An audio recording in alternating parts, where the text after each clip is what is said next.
Good afternoon, everybody. I apologize for the lateness of this post, but getting into this week's discussion on applying romance elements.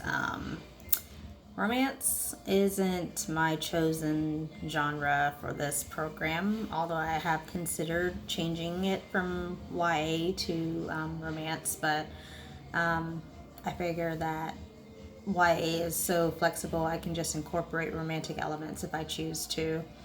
But as far as aspects that I feel would fit into my writing toolkit, when dealing with romance, it's important to have a hook for the story. And I feel like that's where tropes come in, because that's what I think the plot of the story is going to center around. There are multiple tropes that you can use. Some of the popular ones are, enemies to lovers or friends to lovers, workplace, boss and employee, second chance romance. I guess that would apply to the story we read last week and this week's story, which I didn't really enjoy as much as last week's reading, to be honest. I kind of felt like in Second Time's the Charm, the characterization was kind of rushed, and I didn't get a good sense of like who the characters were, and I found the heroine to be kind of annoying, to be honest. But it fit the, I guess, genre requirements, because they did have a happily ever after at the end, and she was able to get out of an abusive relationship, so that's a definite plus. But getting back to toolkit elements, the tropes would definitely be one that I would include. Creating a what's the word I'm looking for? Sympathetic heroine, someone who's relatable.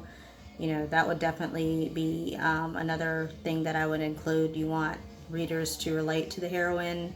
You want her to be somebody that they can see aspects, I guess, of themselves in. She should be likable, but not perfect. I always shy away from romance novels that have characters that are just too perfect. I like for my characters to have flaws, because that's more believable, in my opinion.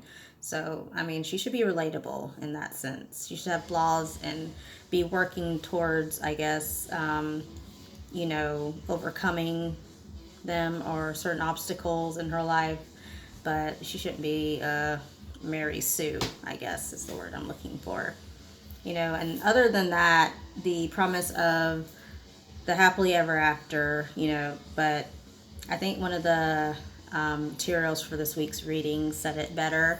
It's guaranteed that they're going to have the happily ever after, but it's the middle part, getting there, that really matters to the story, because you want to see how they overcome those obstacles and how they earn that ending, for themselves. So, and I think, like the article stated, that it's really helpful to be able to see how you create the middle part of the story and keep it from dragging. Sorry, my husband's in the background. But those are pretty much the elements that I would include in my toolkit if I was going to write romance. Other than the tropes, creating likable characters who are realistic, and